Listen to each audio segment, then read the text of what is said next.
ഇത് മുന്താസ്. ആൾക്കൊരു party make ഓവറാണ് കേട്ടോ കൊടുക്കാൻ പോകുന്നത്. നമ്മൾ മുമ്പത്തെ ബ്രൈഡ് സെൽമയുടെ സിസ്റ്ററാണ് കേട്ടോ ആള്. മേക്കപ്പ് ഏൽപ്പിച്ച സമയത്ത് തന്നെ ലെൻസൊക്കെ നമ്മൾ വാങ്ങിക്കൊണ്ടെന്ന് ആൾ പറഞ്ഞിട്ടുണ്ടായിരുന്നു കേട്ടോ. ഒരു ബ്രൗൺ കളർ ഷെയ്ഡ് ലെൻസാണ് ആൾക്ക് യൂസ് ആക്കിയിട്ടുണ്ടായിരുന്നത്. അത് ആൾ തന്നെ പർച്ചേസ് ചെയ്തതാണ്. ലെൻസ് വെച്ച സമയത്ത് ആൾക്ക് ചെറിയൊരു ബുദ്ധിമുട്ടുണ്ടായിരുന്നു, ഇറിറ്റേഷനൊക്കെ. അതത്ര വലിയ കാര്യമാക്കിയില്ല. പിന്നെ നമ്മൾ മേക്കപ്പ് ചെയ്തുകൊണ്ടിരിക്കുമ്പോൾ ആളുടെ കണ്ണിൽ നിന്ന് നിൽക്കാതെ വെള്ളം വന്നുകൊണ്ടിരുന്നിരുന്നു. അപ്പോൾ തന്നെ നമ്മളത് പറഞ്ഞു, അത് റിമൂവ് ആക്കാൻ. ആൾക്ക് ചെറിയൊരു ഇറിറ്റേഷനും ബുദ്ധിമുട്ടും കാര്യങ്ങളൊക്കെ ഉണ്ടായിരുന്നു. അപ്പോൾ ആൾ കുഴപ്പമില്ല, ഓക്കെയാണ്, വേണ്ട, ഒഴിവാക്കുന്നില്ല എന്നൊക്കെ പറഞ്ഞു. അങ്ങനെ മേക്കപ്പ് കംപ്ലീറ്റ് ആക്കി നമ്മൾ അവിടെ നിന്ന് പോകുന്നുണ്ട്. പിറ്റേന്ന് ആൾ നമ്മളെ കോൺടാക്റ്റ് ആക്കിയിട്ടുണ്ടായിരുന്നു, വയസ്സ് ചെറുതായിട്ടൊരു പണി തന്നു എന്ന് പറഞ്ഞിട്ട്.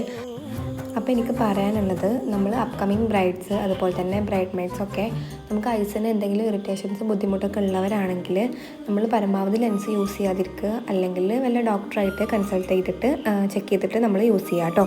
അപ്പോൾ നമുക്ക് ഫൈനൽ ലുക്ക് കാണാം.